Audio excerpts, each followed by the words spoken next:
코로나 신규 확진자는 나흘 때 20만 명대를 기록하면서 감소세를 유지하고 있습니다. 사망자와 위중증 환자도 느리지만 감소세인데요.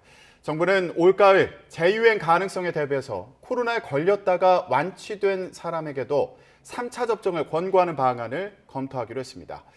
취재기자 연결합니다. 신현준 기자. 네, 신현준입니다. 네, 확진자 규모가 하루 전보다 또 줄었네요. 네, 오늘 0시 기준 신규 환자는 20만 5,333명입니다. 하루 전보다 2만 명 가까이 줄면서 나흘째 20만 명대를 유지했습니다. 일주일 전과 비교하면 7만 4천여 명, 2주 전과 비교하면 13만 명 넘게 줄면서 감소세가 이어지고 있습니다. 또 금요일 기준 신규 확진자로는 지난 2월 25일 16만 5천여 명 이후 6주 만에 가장 적은 수치입니다. 누적 확진자는 1,498만여 명으로 전 국민의 29%가 감염됐습니다.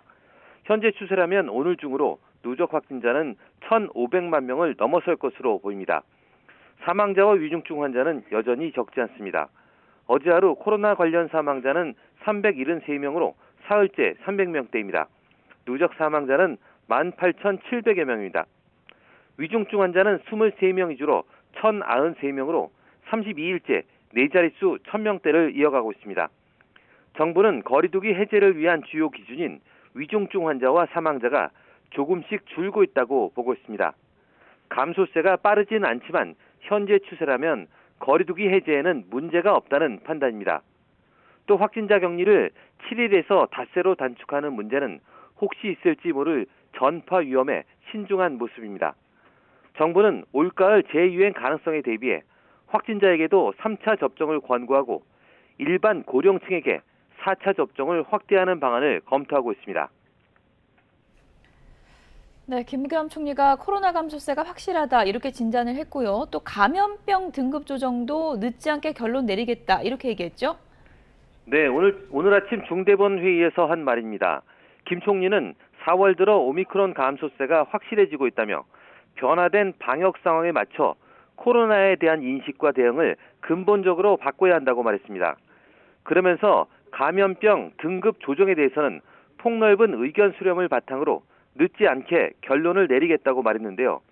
코로나의 감염병 등급을 현재 1급에서 2급으로 조정하게 되면 방역이나 의료 체계가 일상으로 돌아가고 확진자의 격리 기간이 줄거나 격리 의무가 해제될 수도 있습니다.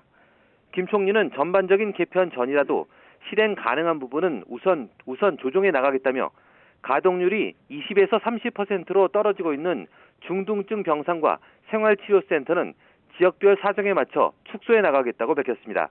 또 보건소의 신속 항원 검사를 다음 주부터 중단한다며 지자체는 여력이 생긴 인원을 감염 취약시설 등에 투입해달라고 당부했습니다.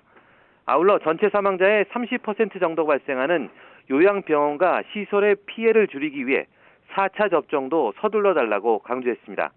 지금까지 사회 2부에서 YTN 신현주입니다.